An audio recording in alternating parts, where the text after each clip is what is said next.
District School Board meeting is called to order on July 11th. At this time, I'd like to ask for a moment of silence.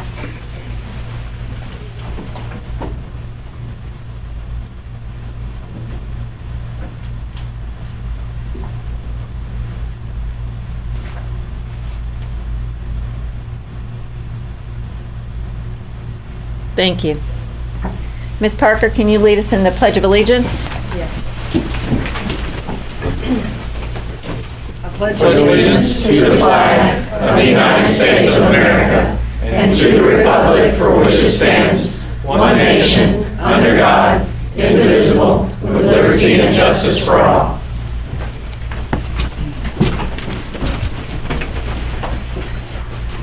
Next is the approval of the agenda. Do I have a motion to approve the agenda? One change, I forgot that we need to drop 7C, the financial report, because Mr. Jones was sick today. He asked if we could postpone that till the special call meeting for the month. Thank you. Can we have an approval of the agenda with the eliminating of 7C, financial report? Move to approve. Second? Any discussion? Roll call? Ms. Parker? Yes. Mr. Dila? Yes. Ms. Williams? Yes. Ms. Fisher? Yes. Mr. Hoover? Yes. Thank you. Next on the agenda is the renewal of the superintendent's contract. Madam Chair? Oh, go ahead. Tennessee law does require that this be first on the agenda. Do I have a motion? I was going to ask to be recognized. Yes. I move that we adopt the superintendent's contract revision. Is that not specific enough?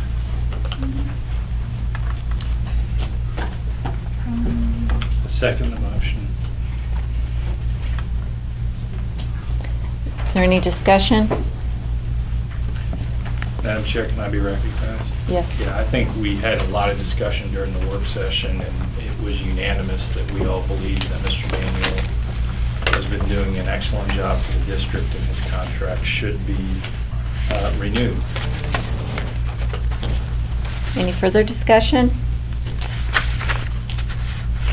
I would like to just say a few things from our work session earlier. In general, we were talking about that January 2014, we unanimously hired Jason Manuel to be our superintendent. At that time, he had no track record, and now he's come to us with a proven track record, and he's asked for us to renew his contract for 4 years. We could go over the list that we all went over during our work session of the accomplishments the past 2 years. It's very long. In addition to that, I'd like to talk about him personally, that he is a true instructional leader for our district. He has a heart for our children. He is an out-of-the-box thinker, and he has started a school district from the ground up. And I think this board should show their commitment and faith in renewing his contract. Any other discussion? Roll call? Mr. Dila? Yes. Ms. Williams? Yes. Ms. Fisher? Yes. Mr. Hoover? Yes. Ms. Parker? Yes. Thank you. Motion is passed.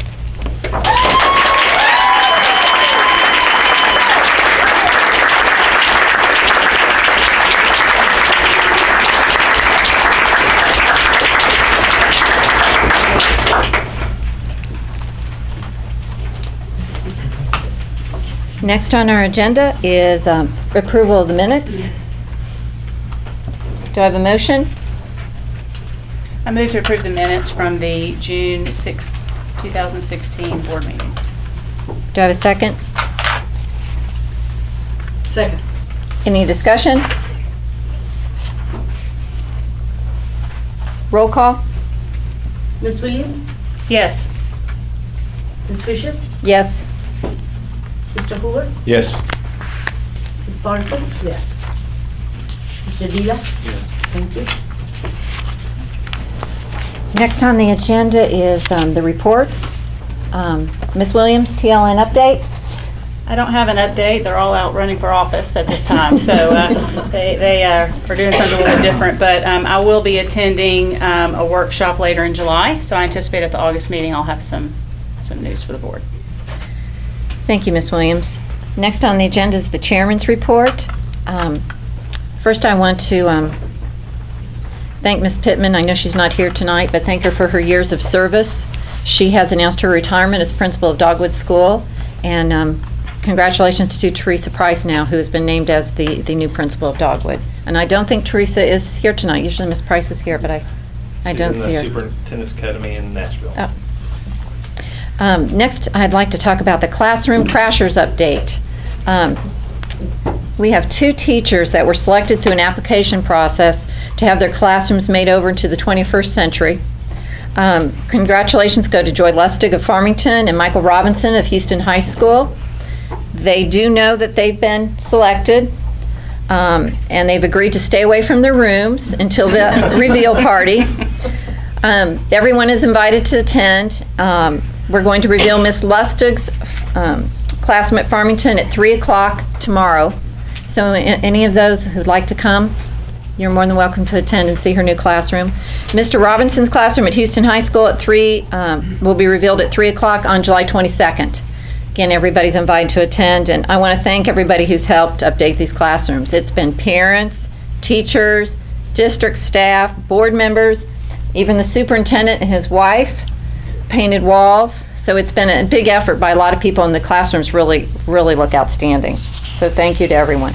I just want to mention too, Houston High School received Best of Preps for the 18th consecutive year.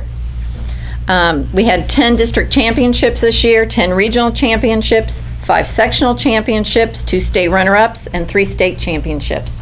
So I think this is the longest award-winning of any high school, 18 years. So thank you to all of our coaches who've worked hard with our students. I also want to real quick recognize our Houston High School Theater. They received 9 Orpheum High School Musical Theater Awards. This is a new school record. Also, the Houston High School A Cappella Choir was recognized as one of the top 8 groups in the nation. So I want to thank Cal Christie in the theater department and also Dr. Billy Rayburn in our choir department for all their work. And that's it. Next is superintendent's report. Really, I just have an update on the hiring that has happened in the district. Obviously, Ms. Price was selected as the principal of Dogwood Elementary School. It was a hard decision for us because she really brought something to the central office and really helped this board too with decisions that they had to make. But we know that it was the right decision for Dogwood, and she's going to be exceptional there. Other positions, we have 16 and a half positions that are either currently active or pending to be filled. The positions left to be filled are 1 elementary classroom teacher for Riverdale, 1 science/social studies middle school teacher at Riverdale, 1 8th grade physical science teacher at Riverdale, and 1 literacy interventionist at Houston High School. Those are the teaching positions. The other positions are 2 clerical support staff at the district office. That's the benefits clerk and the purchasing specialist. 3 education assistants and 1 half position at Farmington. 1 attendance secretary at Farmington, 4 special ed assistants, and that's pending the IEP numbers. You know, it's always needs-based. 1 student information system specialist and director of academic advancement to replace Ms. Price. We have filled a total of 52 jobs at this time, and we're going to continue to place these people accordingly as we move closer to August 4th. But hiring is going well, and I can't thank our HR department enough, Ms. Stratton. They really did a good job with the school snapshots of bringing prospective teachers in and giving them a look at the school cultures, and so they could see where was their best fit, and we've have deep pools to hire from for these positions. And that concludes my report. Thank you. Citizens to be heard. I forgot to mention earlier, if there's any citizens to be heard tonight, they can receive a card from the board secretary. Okay. And just remember, comments must be constructive. The school board will not entertain any disrespectful comments regarding elected officials. and citizens will be allowed 3 minutes to speak. First I have is Bradley Eskins. Thank you, board members. I'm here because I'd like to speak to the board about a student discipline policy. It's 6.313. It's a policy in the student discipline procedure. In the 2014-2015 school year, the policy read that the administrative official could impose a discipline of 1 to 180 days for a Class B offense, which gave the principal or some discretion or decision-making ability in this policy. Now the policy, the way it reads currently, is that it's 180 days, which removes any discretion from the principal and from the staff. I would like to commend the board and commend the administration for hiring people such as Janet Matakavich, student counselors such as Ms. Smith, teachers. They're all very well credentialed. They're quality folks. And what I would say is that these folks need to have an input, and that this rule, I believe, would be better served the students, because that's what we're asking, is the best interest of the students, to allow the principal on site to have some discretion or decision-making authority on the issue, and not to have to impose the absolute mandatory most that you can impose at 180 days in every instance. Those folks are the folks that have the most information available for a student. If anyone's here that's concerned about the student discipline or student discipline rule, just raise your hand, because that's why I think it's something that I think the board needs to take a look at. I think the person on the scene is best suited to provide input and decision-making authority, rather than having just a mandatory blanket rule of a year out, no matter what. Thank you. Next citizen to be heard is Audrey Grossman. I'll be very quick. This is not controversial. It's already been voted on, but I just wanted to thank the board for voting to renew Mr. Manuel's contract for 4 years. I want to thank Mr. Manuel for an awesome 2+ years, and hopefully for another 4 awesome years to come. Thank you. Thank you. Next on the agenda is the consent agenda. On the consent agenda is, I'll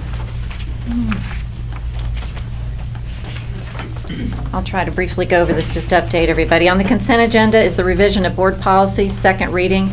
These policies are ones that have been changes because due to legislative changes this past legislative session.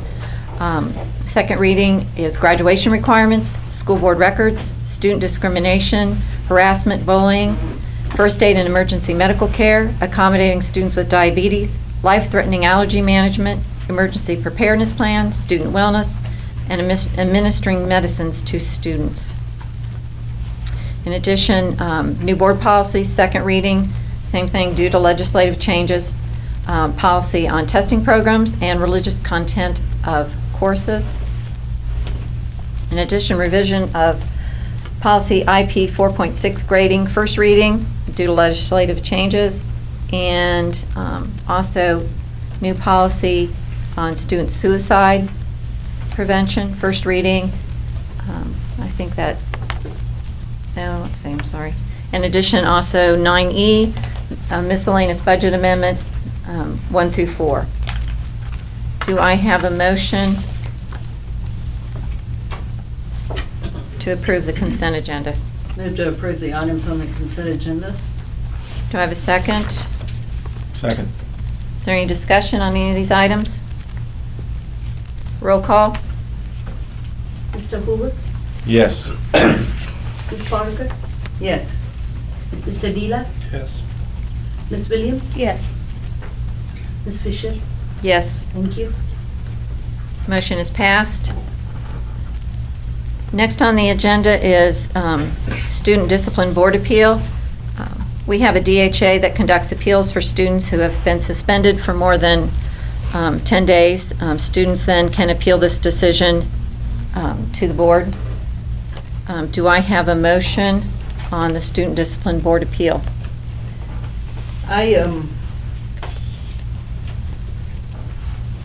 After looking at this case, the letters, watching the video, there is a reason that this is set in this manner. We have a policy, DHS. We have no tolerance. We have zero tolerance to this. But there is a reason that we come to the board in unusual circumstances, and I feel this is one of them. So I would move to modify this to 10 days, but I also want to have this student go through 3 sessions with Denise Fisher. And that's my motion. Do I have a second?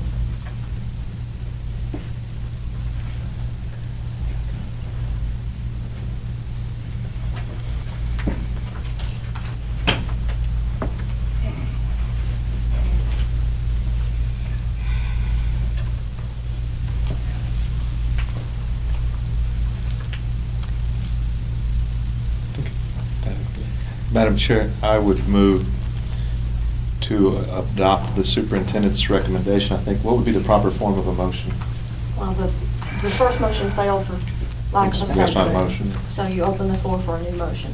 What's the proper form of the motion? How would you advise me to phrase this? I move that. Is it to uphold the Yes, decision to of the uphold disciplinary hearing? uphold the DHA's, And the superintendent's decision? the DHA and superintendent decision with respect to this case. Do I have a second? I second the motion. Any discussion? Mr. Manuel's, I know we heard from someone in the audience that said there's a very strict rule as to what a principal has to impose with certain offenses. That then goes to a DHA hearing officer who can then actually make modifications, correct? And then that gets appealed to you, who can also either approve or make modifications. Correct. And in this particular case, in fact, the suspension was modified, right? Correct. It went from 180 days to 54. 54, right? No names. And so do you feel like for the level of offense that happened, that this is an appropriate punishment and an appropriate... This was a very, very difficult decision for me. That's why when I spoke to the board, I would support whatever decision that you had with this. What I was looking at was just what you said, Mr. Deli, was what was the policy, how was it enforced, how was it modified. But I went through the same deliberation that I think you did and that Ms. Parker did in this case. It was a challenge. I think that there isn't a right answer in this case. That's a challenge. Actions have consequences. So are you It's the saying... extent of this contract. Are you saying we should not uphold your decision? No, I'm not saying. Okay, I just want to make sure. I understand it was a difficult decision. I'm just but- explaining my process through here. So what I looked at was the consequences that would be provided and what we would be doing for the child and that is part of the consequences too, is working with Ms. Fisher during that 9-week period at alternative school. And this is consistent with what other students have gotten Yes. for similar incidents, correct? Because we had several, we had another student that was involved in this instance. We had several at prom that were similar circumstances. So I feel comfortable in light of that, of upholding the superintendent's decision. I would add to the discussion that I've proven myself to be comfortable disagreeing with the superintendent on issues. But I think that when it comes to student discipline, we as a board have to move with incredible care. We charge the superintendent and the administration with maintaining order in these schools and treating all students equally. And in my view, the board would only intervene in an egregious situation where the superintendent has clearly misapplied his authority, and this particular case doesn't appear to me to come anywhere, even approach that standard. So I believe that this student discipline is an area where the board should be solidly behind the superintendent. The superintendent's in charge unless it's something just outlandish. And this doesn't, as I said, doesn't approach that standard, and I support the superintendent's decision. I would echo that. I would echo. This was a hard decision, but we do have a DHA that conducts the appeals, and I feel like, too, that they do their job, and there was, I felt, a lenient sentence.